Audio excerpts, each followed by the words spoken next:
Ooh, that looks tasty.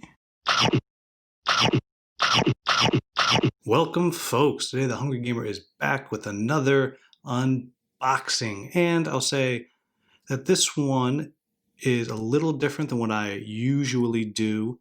And I'm going to come back, and at the end of this video, I'm going to kind of give you an idea of some of the things that I'm excited about with this particular game, Court of the Dead Dark Harvest from Skybound Games.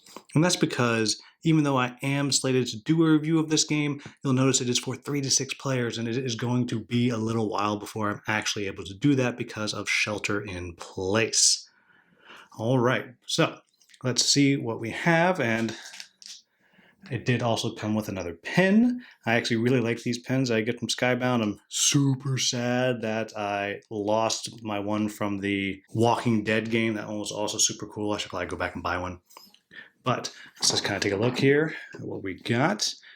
And I'm pretty excited to see what's inside, because if nothing else, Skybound games always look fantastic.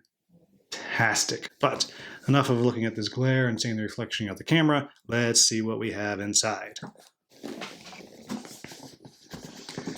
All right, let's check it out. And okay, and here we have our rule book. And as is expected, pretty nice layout. Seems easy enough to read.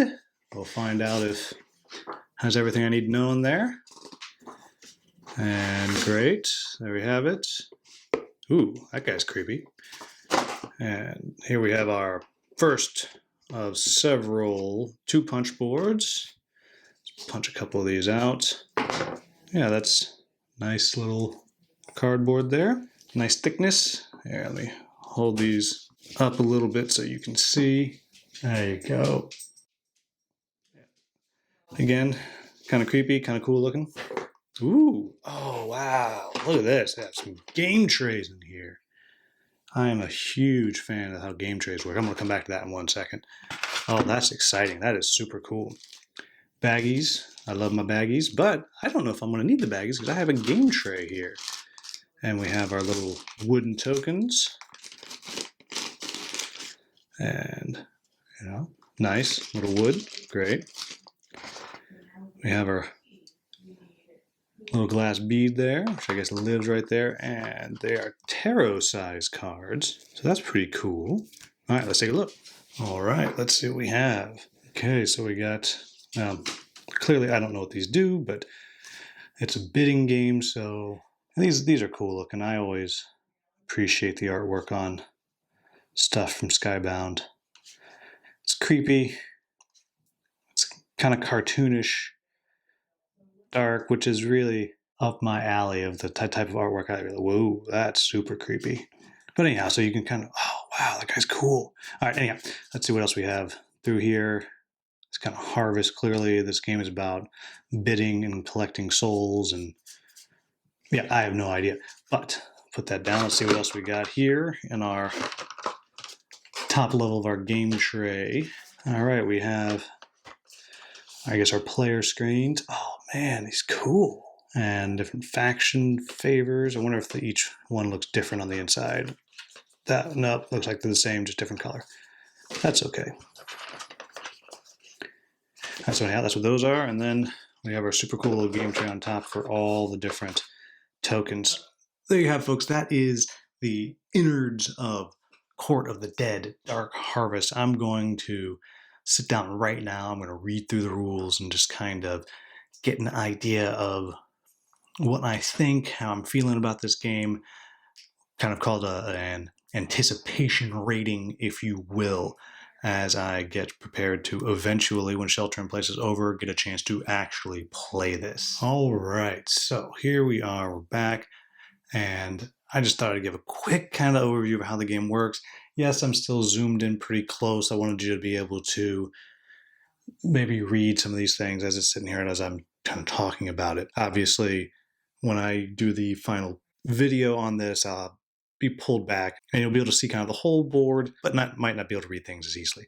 In any event, I just want to give a quick run on what's going to be happening. So what's going on here is you are trying to save souls from being destroyed, lost souls in this battle with the Celestials. I don't really understand what's going on completely, but it sounds cool, and it sounds very noble that we're trying to save souls instead of let them be devoured and destroyed. Each player is going to have their player screen here, and you'll see it tells you everything that's happening in the game as you're going through right here. So you're always going to have that. And to set up the game, what's going on is you're going to be setting each of these 3 decks, the bone, the spirit, and the flesh. And then these are just the various soul tokens that you'll get each turn. I'm just going to move those off the screen. So, and I have that in the wrong order. It should be flesh, spirit, then bone. And that only matters because that's actually the tiebreaker order later on. Whoever has control of that particular faction will wind up getting the tiebreak if they need to. Now, you'll see on top of each of these, it has a power listed.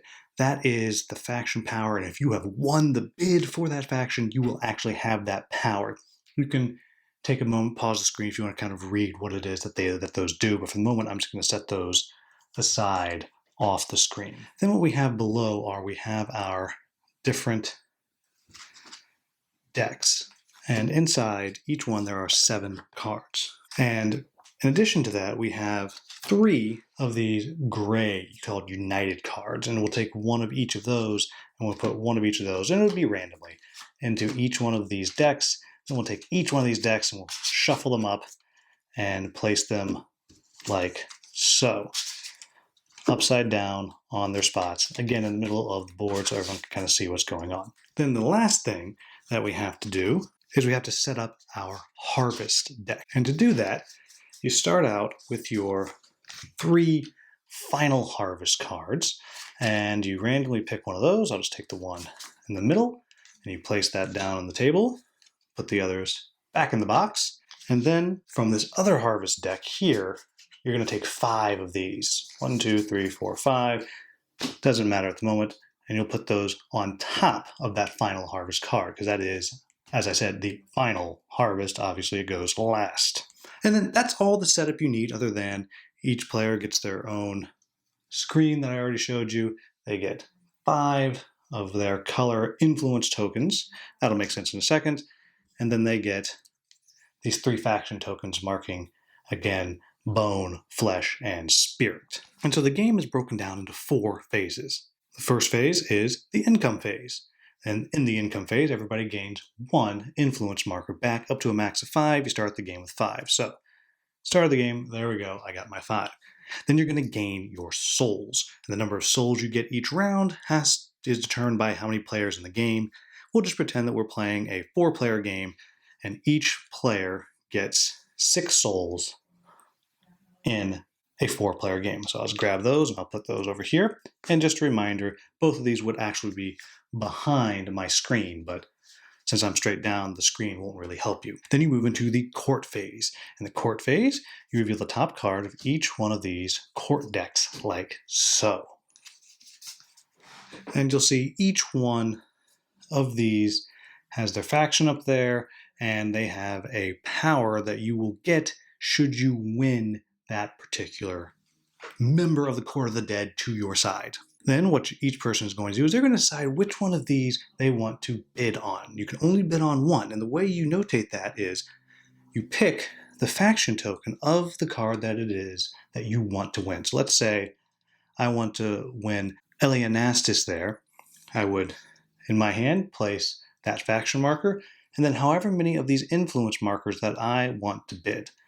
So we'll just pull these back and just pretend that I wanted to bid 2, and when I'm ready, I'll bring my hand out like so. When everyone's ready, you would then reveal. Then very simply, you go down the order of flesh, spirit, bone, and whoever bid the most for each one, they get the card. If there's a tie, tough noogie, no one gets it, you both lose.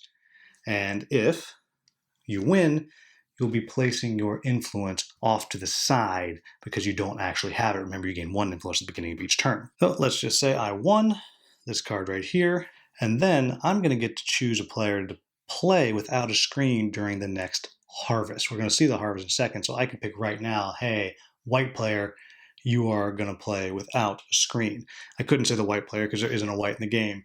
I guess I would say blue player. Then after all of those are done, then we move on to the harvest phase. Harvest phase is very simple. You flip over top card of the harvest deck. You'll see this one right here. 16 souls are demanded from the Celestial War. And so very simply what's going to happen is everybody is going to secretly decide how many souls they're willing to bid towards this harvest of souls. And then just like before, however many it is that they decide they're going to bid, they would take and they would put in their hand and hold out. Then when the time comes, you reveal and you count up how many souls. If you have managed to reach that 16 or more, then good for you. The harvest is complete. That goes to the side and you move on. However, if you fail, that's where it gets interesting, because what's going to happen here is there will be a single failure token will be added to the group. Now, the first failure, the second failure, no big deal. All that's going to happen then is whoever contributed the least amount of souls will suffer this penalty. So, for example, right here, fail, lose 3 souls, then announce how many souls you have behind your screen. So now everyone has more information on you. Second time, same thing happens. However, if you get a third failure token, or you already have 3 and you fail again, whoever put in the fewest amount of souls, they are out of the game completely. And then that's really it. You're going to keep playing through until you've gotten all the way down through all of these cards to the final harvest. And again, succeed or fail, that's how it goes. But what happens at the end is you're going to see who has the most souls left behind their screen. They have saved the most souls, and you are the winner. So that's kind of the overview of how this game is played. And so I thought I would just kind of talk about what I'm excited about with this game, because clearly I have no idea how it plays, because this is just a total anticipation rating of this game, because I'm not going to be able to play it for a while, and I appreciated Skybound sending it to me, even though I can't do anything with it for a little while. So for me, I think bidding games are fun when they're fast. And on the surface, this seems to me like a pretty fast game. There's not a lot you're tracking. Yes, you have your influence. Yes, you have some souls, but that's pretty much it. Even failure is something that is being dealt with as a group, as a whole. And one of the things that I'm also feeling good about is the fact that it seems like this game might be able to avoid the issues that I have with co-opetition games. Because in some ways, this is a co-opetition game, because everyone has to put in for these souls and these harvests. And if you don't, then people are going to lose. And so a lot of times in games where everyone has a singular thing they have to accomplish together, but one person wins, people will start to kind of sabotage everything. But what's clever about this, I think, is this failure, both where eventually you just get eliminated from the game and then you're nobody's problem anymore, and along with that, then everyone gets more souls. But even on each individual one of these, as we go all the way through, there is a penalty. So you have to really gauge, can I find a way to participate and help us succeed? Because if I am stingy with what I'm putting out there, we might fail, which eventually will knock me out of the game. But even if we just fail once or twice, I'm going to get hit with something. And so I'm very cautiously optimistic that perhaps this will mitigate one of my issues that I have with games that have this little bit of co-opetition to it, because there's a penalty if you're a jerk in this game, and I like that. And the other thing that I'm pretty excited about is it does seem like there's a pretty big variety in these cards here, so you aren't going to necessarily be able to predict what's coming as far as the harvest go, and think you can game the system by holding on to souls so you can hit somebody really hard with a failure later on that you know is going to be harder or whatever. But not only that, I'm also very excited about these cards here and how those work. But not only are these faction power is nice to have, but each of these characters has some cool abilities that go with them, and it really does make you want to try to win those cards so you have that little bit of a bonus, because at the end of the day, some of these are going to be really big. I mean, here you go, adding souls to your offering after the next offering is revealed. So you could suddenly be, oh my gosh, we're going to fail, but I'm losing. But oh, no, no, no. I'm okay because I have this power. I have the ability to do that.